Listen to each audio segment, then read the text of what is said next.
Salut tout le monde, je vous retrouve pour un nouveau tag test. Donc c'est le troisième que je fais qui a été publié chez Pocket Jeunesse. Je m'éclate toujours autant à les faire. Tout ce que j'espère c'est que j'aurai assez de batterie, puisqu'il y a toujours 30 questions. Vous connaissez le principe dès à présent. Donc voilà, ici c'est pouvez-vous citer un livre. Donc on a 30 on va dire items, ou 30 ou pas items, mais 30 conditions pour le citer. Et donc comme vous avez dû voir dans la petite rétro, j'ai sorti tous mes livres. Beaucoup qui correspondent. Donc comme d'habitude j'ai choisi des livres pas forcément très connus, différents de ceux à quoi on pourrait penser immédiatement quand on demande la question. Vous allez voir ça tout de suite. Donc je commence. Pouvez-vous citer un livre Pocket Jeunesse? En l'occurrence puisque c'est sur le site de Pocket Jeunesse, donc j'ai décidé de prendre... Alors pareil, il faut que je fouille un peu. Le labyrinthe, l'épreuve de James Dashner. Automatiquement j'avais pensé à Cinder ou à Hunger Games tout simplement. Mais voilà, j'avais décidé de prendre lui parce que voilà. Donc l'épreuve, le labyrinthe, ça sort au cinéma dans pas longtemps. C'est juste trop bien. J'ai lu le tome 2 en anglais mais j'avais pas tout compris. Donc j'ai préféré oublier ce que j'ai lu. Et je compte lire la suite franchement en français si je peux. Parce que voilà, j'ai trop aimé ce livre. Question numéro 2, pouvez-vous citer un classique? Alors pour les classiques, moi j'ai choisi tout simplement Lorenzaccio. Parce que dans ma précédente vidéo, je crois vous avoir présenté Belle Amie, qui est mon classique, un de mes classiques préférés. Voilà, mais je voulais vous parler du classique que j'ai découvert cette année. Voilà, parce que je fais littérature en terminale littéraire. Et donc cette année j'ai découvert donc Lorenzaccio d'Alfred de Musset. Donc ici c'est dans la collection Petit Classique de chez Larousse, avec toujours des couvertures très belles. C'est un classique que j'ai beaucoup apprécié et si vous êtes hésité à le lire, je vous le recommande, moi j'ai bien aimé. Question numéro 3, un livre qui est sorti en 2014. Alors il est sorti exactement en février 2014, ça a été un coup de cœur, je suis trop contente de l'avoir. Il s'agit de Cruel Beauty de Rosamund Hodge, donc ici c'est publié chez Balzer & Bray. Alors je ne sais pas si c'est une date de sortie française, en tout cas voilà, c'est une réécriture de conte de La Belle et la Bête. Coup de cœur pour ce roman, voilà, c'est très bien, la couverture est trop jolie, donc et il est sorti cette année. Question numéro 4, avec le nom du personnage principal dans le titre. Alors du coup j'ai fait une sorte de coup double, parce qu'en même temps il y a un peu on va dire mon prénom dedans, j'avais envie. Voilà, donc sauf que moi ça s'écrit avec un A à la fin. Donc il s'agit de Le Miroir de Cassandre de Bernard Werber. Pareil, il y a beaucoup de livres avec un titre éponyme, des romans éponymes, mais voilà, moi j'avais décidé de prendre celui-là, Le Miroir de Cassandre tout simplement. C'est un gros pavé qui est bien lourd. Donc ici c'est publié chez Albin Michel. J'ai beaucoup aimé cette lecture, ça a été l'une de mes toutes premières lectures quand j'ai créé le blog. Et j'ai bien aimé, sans plus, mais c'était sympathique. Ensuite, question numéro 5, qui est le dernier tome d'une série. Alors maintenant je vais pouvoir vous en parler un peu plus, puisqu'il s'agissait... Alors en fait je suis en train de chercher le livre, il est là. Alors, je vous avais présenté dans le précédent tag test Pocket Jeunesse la saga The Lux, et là je vous présente le 4e tome Vénéneuse, donc là de la saga Rebelle, avec une couverture très belle. Voilà, donc en tout il y a 4 personnages dans la série, donc on a Elisabeth, on a Diana, on a Pénélope et la dernière, j'ai oublié son nom, Carolina, qui est sur cette couverture. Donc voilà, parce que je vous avais dit que chaque personnage était présent sur les couvertures. Ici voilà, c'est le 4e personnage. C'est un roman que j'ai beaucoup aimé, même si c'est pas mon préféré, et qui clôt la série de manière bizarre. J'étais déçue de la fin, franchement je voulais que ça se finisse différemment, mais voilà, le reste de la saga est trop génial. Et si vous ne l'avez pas lu, je vous conseille vivement de la lire. Ensuite, question numéro 6, un livre qui a une fin ouverte. Alors, je l'ai lu il y a pas mal de temps, donc, mais j'ai un souvenir que la fin était très ouverte. Je m'attendais pas, ça s'est fini de manière très brute, voilà. Et quand j'ai tourné la page, on tombe sur quelque chose de très ouvert. Et c'est assez étrange, mais bon. En tout cas, j'ai beaucoup aimé ce livre. Donc il s'agit de Ceux qui n'ont pas pu nous prendre, de Rutas et Pettis, publié chez Gallimard dans leur collection Scripto. Donc voilà, j'avais beaucoup aimé ce livre, comme je viens de le dire. Mais voilà, la fin est assez ouverte, ça m'avait un peu perturbée. Mais moi j'ai beaucoup aimé ce livre. Donc, ça fait 3 fois que je le dis, vous l'avez compris, j'ai aimé ce bouquin. En gros l'histoire ça se passe en 1941 et on a une jeune lituanienne qui est déportée en Sibérie. Question numéro 7, un livre triste. Pour moi tout simplement le livre le plus triste pour moi cette année ça a été Revanche. revanche, tout simplement. Question numéro 7, un livre... Non, question numéro 8, pardon. Un livre drôle. Donc pour moi, c'est pas forcément un livre avec beaucoup d'humour dedans, mais c'est un livre tout simplement qui m'a fait rire. Il y a beaucoup de dialogues, surtout dans les livres en VO, qui me font rire. Et là, ça a été The Land of Stories, The Wish Expert, donc le tome 1 de Chris Colfer. Il faut vraiment que je lise le tome 2, j'ai juste la flemme de le commander. En plus, c'est un très très bel objet livre. Et voilà, donc il n'y a pas de raison que je ne le continue pas. Sachant qu'il est trop beau, que j'avais beaucoup aimé. Même si c'était pas un coup de cœur et que le tome 3 sort en juillet. Et d'ailleurs, le tome 2 en VF sort après-demain. Ou enfin après-demain, ça dépend quelle date je pose la vidéo, il sort le 15, on est le 13. Vous voyez après en fonction du contexte dans lequel vous regardez cette vidéo. Ensuite, qui a le verbe être dans le titre? Alors ça a été un peu difficile sur le coup. Puis en fait je me suis rappelé tout simplement, donc Les écureuils de Central Park sont tristes le lundi de Catherine Pancol, publié chez les livres de poche. Donc voilà, le verbe être il est ici, là. Voilà, c'est un livre qui est dans ma palle, il est juste énorme, mais il est dans ma palle et je compte le lire peut-être pas cet été, mais l'été encore après. Étant donné que je lis le tome 2 cet été, je sais pas si je vais directement enchaîner sur le tome 3. Ensuite, un livre qui a dont le titre est une autre langue et n'a pas été traduit dans sa version française. Je vais y arriver. Donc tout simplement, lui il est un petit peu loin. Si je le retrouve. Donc, toujours un roman de Ruta Sepetys, il s'agit de Big Easy. Toujours chez Gallimard dans leur collection Scripto. Voilà, donc là je l'ai en version non corrigée, mais il est sorti le 17 octobre 2013. Mais voilà, donc Big Easy c'est... Je sais pas comment on pourrait traduire ça, c'est assez complexe. Mais voilà, un joli pavé aussi que j'avais adoré, c'était un coup de cœur je crois. Et franchement, je vous le conseille vivement. Ensuite, un livre avec au moins un mort. Alors pour ceux qui l'ont lu, vu la série, c'est très très faible de dire qu'il n'y a eu qu'un mort. Parce que tout simplement, je crois qu'il y en a eu au moins une vingtaine. Le Trône de Fer, George R.R. Martin, voilà, j'ai lu. Il n'y a rien de choses à dire de plus. Il n'y a que des morts là-dedans, tout le temps, tout le temps, tout le temps. Donc oui, il y a tout le temps des morts. Ensuite, pouvez-vous citer un livre avec le mot cœur dans le titre? Donc là, ça a été un peu comme une évidence, La mécanique du cœur de Mathias Malzieu, publié chez Flammarion. Là aussi, un livre coup de cœur que je vous recommande. Le film est sorti, il est très beau. Je préfère quand même le livre, voilà, c'est très court, ça se lit très rapidement mais c'est juste magnifique. Je vous conseille de lire plutôt dans les périodes hivernales, vous voyez, autour de décembre, février, voilà, c'est très très beau, c'est très triste. Je vous le conseille pas de le lire quand vous n'êtes pas bien, parce que sinon vous allez fondre en larmes et vous noyer dans vos larmes, parce que ce livre est juste horriblement triste, enfin moi j'ai trouvé triste, enfin c'est bizarre, voilà, mais un livre que je vous conseille. Ensuite, un livre qui se passe dans le futur. Donc il y en a plein, mais j'ai voulu faire quelque chose de plus original que prendre un livre que vous connaissez tous. Donc lui aussi je pense qu'il y a pas mal de monde qui le connaissent, mais il m'a beaucoup plu. Donc il s'agit de Starters de Lisa Price. C'est publié chez Robert Laffont dans leur collection R. Voilà, ça se passe dans le futur, ça se passe après une guerre des sports, donc super longtemps après. C'est juste trop bien. Si la fin du tome 1 n'avait pas été aussi ouverte, parce que là c'est juste un méga cliffhanger, je vous conseille de vous le lire que le 1, mais vous êtes obligé de lire le tome 2 avec ce qui suit, sauf que le tome 2, j'ai beaucoup moins... En fait j'ai fait une chronique coup de cœur, sauf que je me rends compte que bof, il est vraiment très moyen, et que le tome 1 est juste excellent, et que le tome 2 n'est pas à la hauteur du premier tome, selon moi. Ensuite, un livre où le héros ou l'héroïne a 17 ans. Sur le coup j'ai un peu cherché dans les derrière de couverture parce qu'ils ont tous à peu près entre 17 et 18 ans dans le young adulte, mais je savais plus, et finalement j'ai trouvé Grace, donc de Confusion de Kate Clark. Donc moi je l'ai dans la version VO, donc toujours dans la collection R, que vous pouvez le trouver, là c'est la version Quercus, mais l'héroïne a 17 ans. Ensuite, dont l'intrigue se passe en France.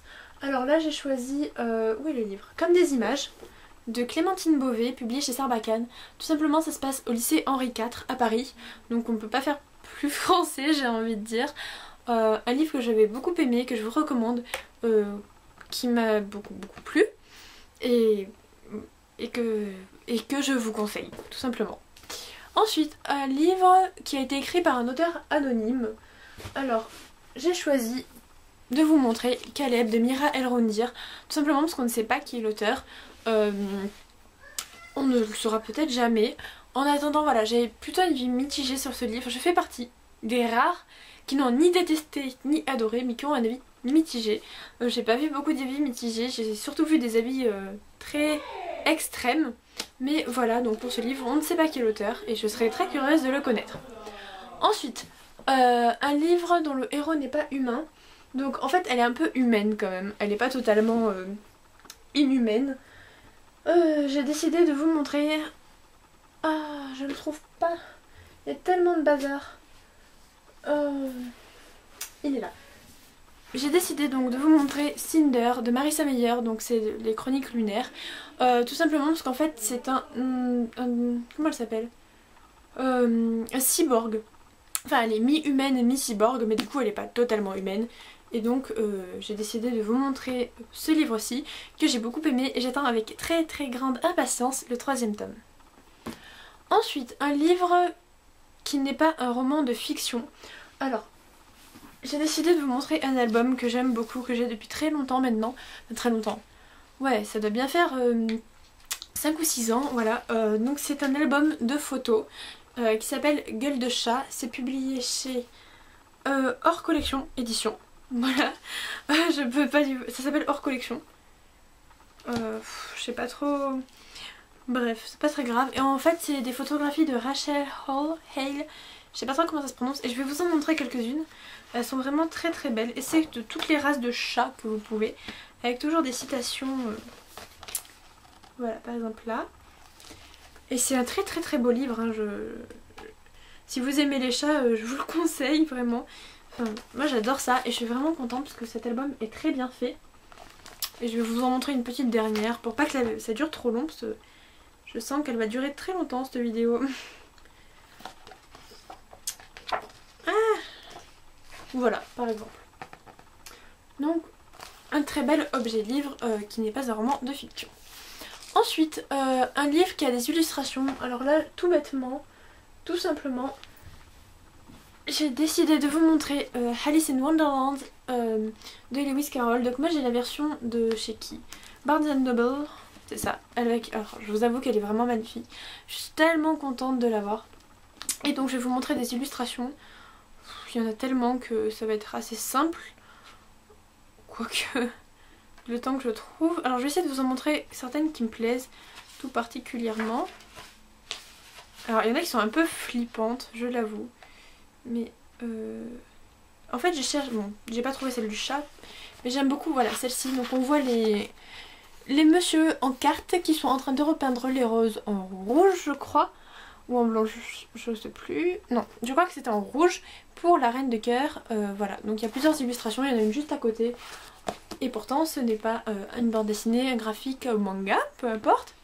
Ensuite, un livre qui fait peur. J'ai choisi de vous montrer un thriller, c'est chaud thriller à prononcer. J'ai choisi Shutter Island de Dennis Lehane, publié chez Rivage Noir. Pas vos rivages, voilà. C'est juste un livre qui est super bien, mais il est un peu angoissant. Mais j'ai pas vraiment peur en lisant des livres, mais en tout cas il était très angoissant, très prenant et très très bien. Ensuite, un livre dont le narrateur n'est pas le héros. J'ai décidé de vous montrer, je vais juste reposer tout ça. Frangine de Marion Brunet, publié chez Sarbacane. Voilà, donc on suit un garçon. Et d'ailleurs c'est de suite annoncé sur la 4ème de couverture, donc je vais vous le lire. Il faut que je vous dise, j'aimerais annoncer que je suis le héros de cette histoire, mais ce serait faux. Je ne suis qu'un morceau du gâteau, même pas la cerise, je suis un bout de tout, un quart de ma famille. Donc c'est exactement ça, voilà. Le héros va jouer un rôle important, mais ça ne va vraiment pas être l'héros de l'histoire, et on va vraiment suivre justement sa frangine, qui elle va avoir de nombreuses péripéties. Ensuite, un livre adapté au cinéma, tout bêtement, donc il n'est pas encore adapté, il est adapté, mais il n'est pas sorti. Et j'ai décidé de vous montrer, les livres sont de plus en plus loin, Si je reste, de Gail Forman. Donc là c'est dans les Hauts éditions, voilà, c'est un livre qui m'a beaucoup touchée. Et que je me demande comment ils vont, enfin j'ai hâte de voir comment ils vont le tourner au cinéma. Et que si vous ne l'avez pas lu, je vous le recommande, moi ça m'a beaucoup plu. Je sais qu'il y a Justine de Fairy Neverland qui adore ce livre et qui a réussi à vous convaincre de le lire grâce à à son à son trailer review. Je sais plus comment on appelle ça, j'ai plus le nom en tête, mais voilà, d'ailleurs sa vidéo est très touchante, mais voilà, moi c'est un livre que je vous recommande aussi, qui m'a beaucoup plu et la fin est juste géniale. Ensuite, un livre issu d'une série préquelle ou séquelle d'une série originale, donc préquelle c'est ce qui se passe avant ou séquelle après. Les Mondes des Willan de Pierre Bottero, qui se passe tout simplement après la quête des Willan. Voilà, c'est une trilogie séquelle qui vient après une première trilogie. Et il y a encore une autre trilogie qui se passe un peu avant puis un peu après, donc qui est Elana. Voilà, je compte lire cette trilogie cet été, j'ai vraiment hâte. On continue, un livre avec une alternance de points de vue. J'ai tout simplement choisi de vous montrer La 5e vague de Rick Yancey, toujours publié chez la collection R, décidément il y en aura beaucoup. Alors les points de vue ne sont pas exprimés explicitement, je me suis fait avoir à de nombreuses reprises mais voilà. En attendant voilà, il y a une alternance de personnages notamment, excusez-moi, notamment vers la fin. En fait je sais pas si vous voyez mais il y a des petits traits noirs ici, et en fait à chaque trait noir il y a un changement de personnage et il faut le savoir parce que sur le coup je le savais pas, et donc vous voyez que ici vers la fin du livre il y a de très nombreux changements de point de vue. Ça promet le suspense. Ensuite un livre avec un méchant qui devient gentil. Alors là c'est un peu rigolo pas trop non plus, puisque le méchant est le personnage principal qui est totalement un anti-héros et qui va se rendre compte du mal qui se passe et qui à la fin va avoir une sensibilité beaucoup plus accrue qu'au début, qui va le rendre aimable. Donc il s'agit de Max, de Sarah Cohen-Scally, de la collection Scripto. J'ai adoré ce roman, voilà, ça a été un roman coup de cœur, c'est l'une de mes premières chroniques sur le blog. C'est un roman qui m'a beaucoup marqué, donc on suit Max qui est un prototype parfait du programme Lebensborn. Alors le programme Lebensborn, c'est tout simplement le programme qui a été mis en place par le bras droit d'Hitler, qui consistait à faire des bébés parfaits, on va dire entre guillemets de race pure, donc vous voyez ce que je veux dire. Il voulait absolument un bébé avec des proportions mathématiques, au trait très arien. Voilà, c'est terrible de lire cette histoire, de voir la mentalité de cet enfant, puisqu'il a eu un bourrage de crâne depuis la naissance terrible, mais voilà, il évolue fort heureusement et j'ai adoré ce bouquin. C'est un roman que je vous déconseille si vous êtes assez jeune, il y a des passages vraiment très choquants, mais je vous le recommande si vous voulez le lire. Un roman où il y a une scène d'anniversaire. Alors c'est un spoil parce que ça se passe à la fin d'un livre, je vous ne dis pas lesquels. Si vous voulez ne pas l'entendre, c'est tout possible, mais vu que c'est la dernière scène, ce serait dommage de vous spoiler. Je vous conseille de détourner les yeux ou d'avancer un tout petit peu la vidéo si vous voulez pas. Sinon il s'agit de Memoria, le tome 2 de Multiversum. Voilà, ça se finit tout simplement pour une scène d'anniversaire. Je vous dis pas qui, quoi, comment, pourquoi. Je vous dis tout juste simplement que ça se finit par l'anniversaire de quelqu'un. Et je vais pas en dire plus parce que c'est un peu le meilleur moyen de vous spoiler sinon. Ensuite, écrit par plusieurs auteurs, j'ai choisi de vous montrer Lucide de Adrienne Stoltz et Ron Bass. Voilà, donc je crois que c'est le seul livre que j'ai, le seul roman, parce qu'après c'est un album, je sais pas trop si ça compte, écrit par deux auteurs. Donc voilà, ce roman est sorti il y a très récemment chez la collection R. Il y a pas mal d'avis mitigés. En fait, d'après ce que j'ai vu, vous êtes nombreux à vous ennuyer la première partie du roman et adorer la fin. Voilà, je suis vraiment contente que ce livre plaise. En tout cas, la couverture est vraiment magnifique. La couverture française est très belle aussi. Ce roman est génial. Si vous n'avez pas encore craqué, ben faites-le. Parce que c'est vraiment trop génial. On continue, la 28e question, on arrive à la fin. Un livre dont l'auteur a un nom de plume. Donc un nom de plume, c'est un peu, on va dire, un pseudonyme. Je sais plus où sont les livres, il y en a tellement. Là, il est tout au fond. Il y a tout qui s'écroule encore une fois, mais c'est pas grave. Je vais devoir ranger tout ça après. Donc voilà, j'ai choisi Les désastreuses aventures des orphelins Baudelaire, le premier tome Tout commence mal, donc de Lemony Snicket. Ce qui est drôle, c'est que ce n'est pas seulement un nom de plume, Lemony Snicket est carrément une part super importante dans le livre. Au fil des tomes, on voit comment ça avance. Mais à la base, l'auteur s'appelle Daniel Handler. Voilà. Je trouve que sa série est exceptionnelle, je trouve que c'est un véritable chef-d'œuvre pour moi. J'ai lu les 13 tomes en très peu de temps, ils sont vraiment... c'est assez court à lire, hein, je le conçois, et c'est juste génial. Franchement, il faut se jeter dessus parce que c'est vraiment très plaisant. Pardon. D'ailleurs c'est aussi un livre où il y a beaucoup d'illustrations, je suis en train de me rendre compte, voilà, tout simplement. Et voilà. Bon, sinon voilà, donc le livre avec le nom de Plume, pardon. Enfin, presque, un livre qui fait une référence à un autre livre. J'aurais pu en prendre plusieurs, mais ça aurait fait des répétitions dans ceux que je viens de vous montrer. Donc j'ai tout simplement choisi Il était une fois la princesse au petit pois d'Eloisa James chez J'ai lu, qui reprend tout simplement l'histoire de la princesse au petit pois. Et enfin, un livre écrit par un auteur qui n'est ni français ni italien, ni américain, pardon, n'importe quoi moi. Là ça a été assez facile, parce que je lis pas que des auteurs français ou américains. Du coup j'ai décidé de vous en montrer deux. J'en ai sorti qu'un je crois. Oui j'en ai sorti qu'un mais je vais vous en montrer quand même deux. Qui est ici. Alors le premier auteur est espagnol, je crois. Enfin vu son nom ça me choquerait pas qu'il le soit, ou sinon vive les clichés hein. Donc tout simplement il s'agit de L'ombre du vent de Carlos Ruiz Zafón, publié chez Pocket, un roman que j'avais plutôt aimé, que je compte relire maintenant que je l'ai de nouveau. Et ensuite voilà, l'autre ça a été un coup de cœur, j'ai adoré ce livre, d'ailleurs j'aurais pu le mettre dans les livres marrants, mais au moins je m'en sers pour cette catégorie là. Il s'agit donc Le vieux qui ne voulait pas fêter son anniversaire de Jonas Jonasson, qui est un écrivain suédois. Alors sa couverture est juste géniale. Voilà, donc là c'est dans la collection Piment de chez France Loisirs. Pareil, un joli pavé, mais qui est juste génial. Donc c'est tout pour ce tag test. Donc il y avait un petit PS, donc là il n'y a pas des points, mais il y a juste, je crois en tout cas, ouais, sinon je le mettrai de toute façon en barre d'infos. Il y a un petit PS qui dit comme quoi de toute façon tous ces livres, toutes les catégories ont un livre de chez Pocket Jeunesse dans ces catégories là. Je sais pas si c'est très clair, mais j'espère que vous avez compris. Bref, dans tous les cas vous trouverez un livre de Pocket Jeunesse parmi ces catégories. Je vais arrêter de m'enfoncer plus. En tout cas, n'hésitez pas à me dire combien vous avez fait de points, si vous aurez mis un autre livre dans une autre catégorie, n'importe quoi. Je vous mets tout ce qu'il faut en barre d'infos, les liens, les questions, si vous avez besoin pour reprendre le tag, n'hésitez pas à le reprendre. Si vous l'avez repris, n'hésitez pas non plus à mettre votre lien en barre d'infos, ça me ferait super plaisir d'aller voir. Et voilà, je vous laisse là pour le moment. La vidéo va être super longue, je sens. Je crois qu'elle fait 23 minutes, donc je vais m'arrêter tout de suite. Je vous fais de gros bisous, à bientôt.